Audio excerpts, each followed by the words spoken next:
Good morning, student. Myself, Kishan Kumar Nirvan from Government Polytechnic College, Chittorgarh, lecturer in Mechanical Engineering Department. आज हम discuss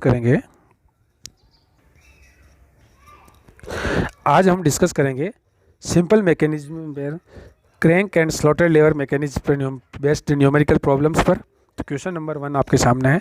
A crank and slotted lever mechanism use in shaper has a centre distance of 300 mm between the center of oscillation of the slotted lever and the center of rotation of the crank.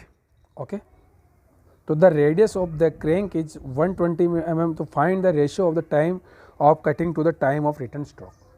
Very simple question है, दिखने में इतना बड़ा question आपको दिख रहा है but it's very easy.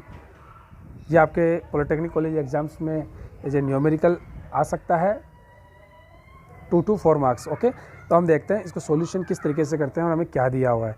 इसमें दिया हुआ है हमें लैंग्वेज को समझना कि जहाँ पर स्लॉटेड लेवर जो है ये आपका स्लॉटेड लेवर है, इस तरीके से दैट इज स्लॉटेड लेवर। ये आपके ऑसिलेट करता है, इस तरीके से ऑसिलेट करता है। तो उस सेंटर के बीच में और जहाँ पर क्रैंक रोटेट करती है उस सेंटर के बीच में इसकी डिस्टेंस आपको दी हुई है, ठीक है, 300 mm इसमें लिखा है ना।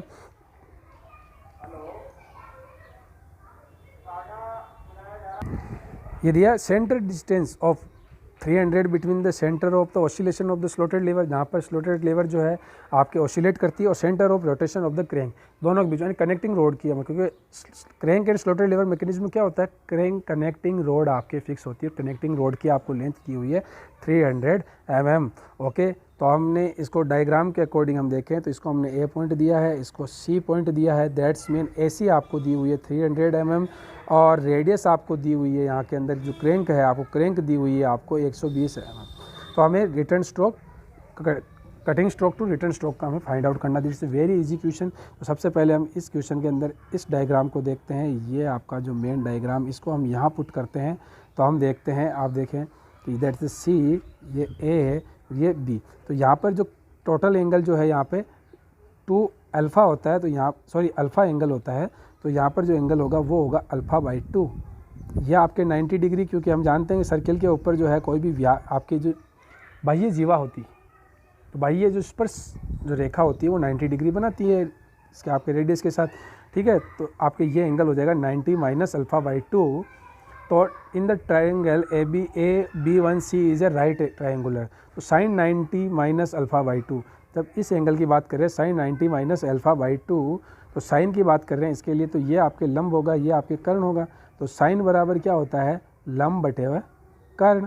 तो लंब कितना है 120 और कर्ण कितना है 300। तो इस तरह से हम देखते हैं sine 90 minus alpha equal to CV1/AC। तो 120 बटे 300 तो इक्वल टू 0.4।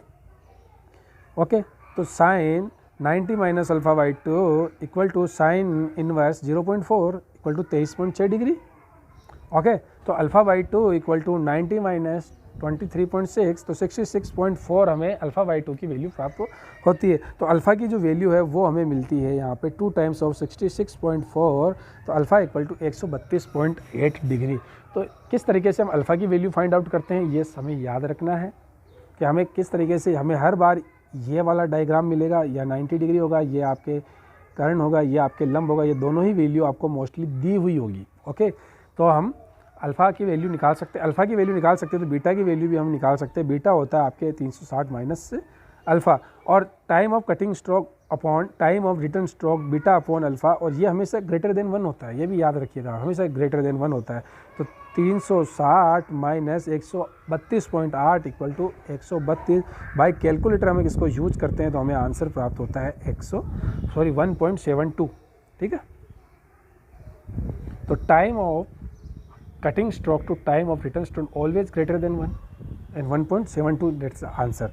ओके, तो इस तरीके से हम देखते हैं इस क्वेश्चन को किस तरीके से सोल्व किया। इसी तरीके से हम सेकंड क्वेश्चन देखते हैं। In a crank and slotted lever quick return mechanism the distance between the fix centre is 240 mm। तो इस बार वापस आपको जो है कनेक्टिंग रोड की डिस्टेंस दी हुई है 240 mm, and the length of the driving crank is, जो ड्राइविंग क्रैंक दी हुई है, जब ये दोनों ही दी हुई हो तो आप अल्फ़ा की वैल्यू फाइंड आउट कर सकते हैं। अभी लास्ट क्वेश्चन में देखा था, find the inclination of the slotted bar with the vertical in the extreme position and the time ratio of the cutting stroke to return stroke में find out करना है।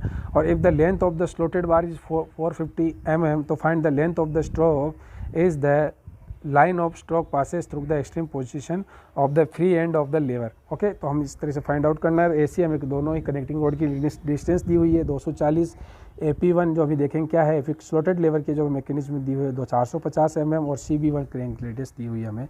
तो हम यहाँ देखते हैं ये आपको 120 दी हुई है, ये आपको दी हुई है, और ये भी आपको दी हुई है। ओके, तो इंक्लिनेशन ऑफ द स्लोटेड बार ये होती है आपकी स्लोटेड बार। तो ये वर्टिकल के साथ कितना स्ट्रोक है, तो ये किस तरीके से आपको यहाँ पर 90 माइनस α/2 की वैल्यू फाइंड आउट करनी है। ओके, तो inclination of the slotted bar with the vertical CAB1, ये C यहाँ C है, ये A है, यहाँ B1 है, तो ये एंगल फाइंड आउट करना है। ये एंगल कितना होता है आपके 90 माइनस α/2। तो for the extreme position of the centre sine angle CAB1 equal to sine 90 minus α/2 equal to CB1 upon AC 120 upon 240 है। तो हम जानते हैं किस तरीके से फाइंड आउट 90 माइनस α/2 किस तरीके से फाइंड आउट करते हैं, तो साइन 0.5 तो 30 डिग्री। तो इंक्लिनेशन ऑफ द एंगल कितना हो गया स्लोटेड बार का एक्सट्रीम कंडीशंस पर 30 डिग्री।